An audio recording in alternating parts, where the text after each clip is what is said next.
like Mr. Amos, I believe in the war against cliché.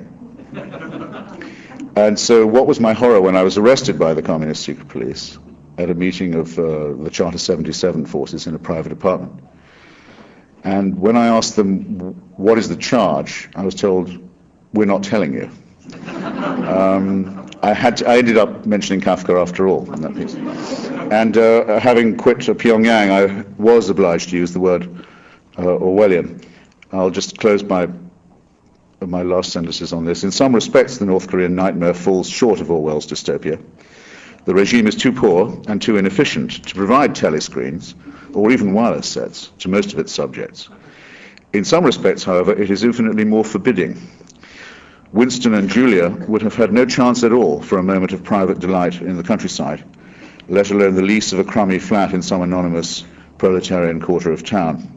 Nonetheless, there really are hate sessions in North Korea, during breaks in factory or office work, and at an evening of mass games I was shown, via multiple hypnotizing flashcards, the hideous image of a grim-visaged enemy soldier hurtling towards me, to be replaced by the refulgent and reassuring face of the great leader. These are details. What was entirely unmistakable was the atmosphere of a society where individual private life is absolutely pointless, and where everything that is not absolutely compulsory is absolutely forbidden. The resulting dankness and dinginess and misery would have been almost indescribable without reference to a certain short novel that had been bashed out on an old typewriter against the clock by a dying English radical half a century before. So, I've started in a way at the opposite end of my answer to the question posed by my book jacket, which is, why does Orwell matter? Because I believe that to answer the question one has to begin a little earlier than his partly Swiftian and partly dystopian novels, his best known work, and most often cited in the United States, 1984, An Animal Farm. The most concise way I can think of phrasing this is the following. In the century that's just closed behind us, or we rather hope has just closed behind us, the 20th century, the three great moral and political and cultural crises were these. The end of empire, the end of the idea that the world was the property, and the world and its inhabitants and resources were the property of white Europeans.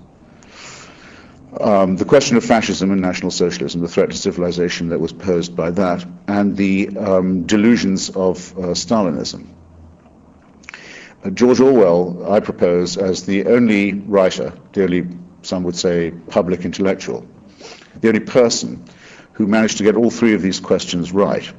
And I'll just begin first by saying how he did that, or rather how he phrased it, and then I'll say why I think how he did it.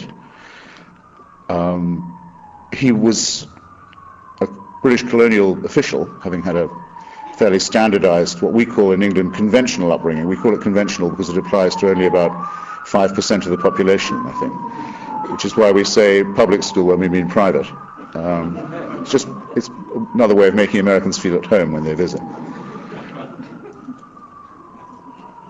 Like a lot of other successful writers, he skipped university altogether, partly out of poverty, and became a colonial official, a police official, in fact, in Burma, and threw up the job for reasons that he never publicly stated, but I believe I understand from a close study of his writing.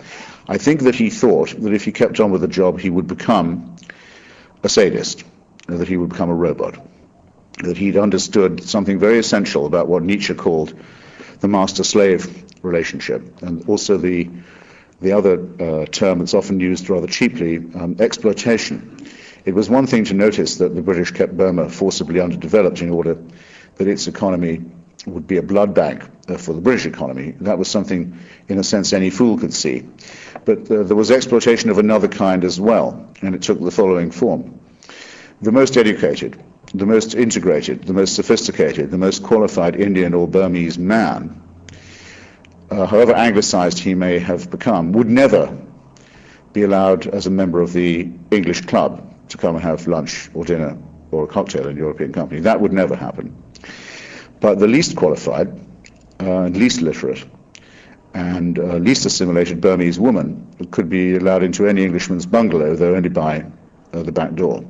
In fact, Florey, the central character in Orwell's first novel, Burmese Days, and the man who I believe anticipates by some decades the sweltering, guilt-ridden anti-heroes of the later Graham Greene stories, actually says, admits to us through his author, that he bought his Burmese mistress from her family. That, in other words, he's living with a slave, a sex slave. These two declensions of exploitation, it seemed to Orwell, and it seems to me, condemned the system of imperialism morally as well as economically and politically. And his decision to refuse it and to become instead a campaigner against it, which now seems to us in retrospect to be rather commonsensical, if not morally obvious, was at the time he made it in the early 20s a very unusual decision indeed. It seemed to most people at that time that imperialism would last for many, many more generations, that it was rational and progressive and even liberal, and that it was a gift from Europe to the rest of the world. There were very, very few who saw that it had a short time to live, and that this time should be, as far as possible, further curtailed by moral critique.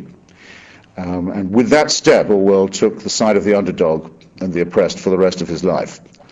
Never wavering in this, was determined as far as possible to share their suffering, to look at the world from their perspective. And I think that aided him very powerfully, first in understanding what is very present and vivid in the novelistic portrayals in 1984, the essential sadomasochistic quality of the master-slave relationship, the pornographic secret that is at the heart of domination, and to have understood that as someone who had been tempted by it the other way around. In other words, we're looking at a figure who knew what it would be like to hold the other end of the whip, to be the one wielding it rather than receiving it, and understood the ghastly temptations involved. In my opinion, the great test of any writer and any intellectual is their ability to handle contradiction. The reason why Orwell's prose retains for us the sinew and muscle that it does, and the tensile quality that it displays, is because we have a man arguing all the time with his own prejudices and his own fears, his own bigotries, his own shortcomings, trying to argue himself in public out of these temptations. Once that's clarified, I think it's very easy to see why he was so quick to detect the menace of fascism, the really pornographic assault on European civilization that began a decade or so later, and which also partook of the sadomasochistic and the cruel, and as Orwell was again very prescient in pointing out, took the doctrines of racism that had been evolved for purposes of colonial domination and did what he'd always feared they would do, and began to apply them to other Europeans as well. It wasn't enough to describe other species of different colors as Untermenschen or natural slaves. This doctrine, this revolting, irrational doctrine, could also be applied to other Europeans, and like empire, it would mean war, not just in the sense of intending it, but in the sense of entailing it.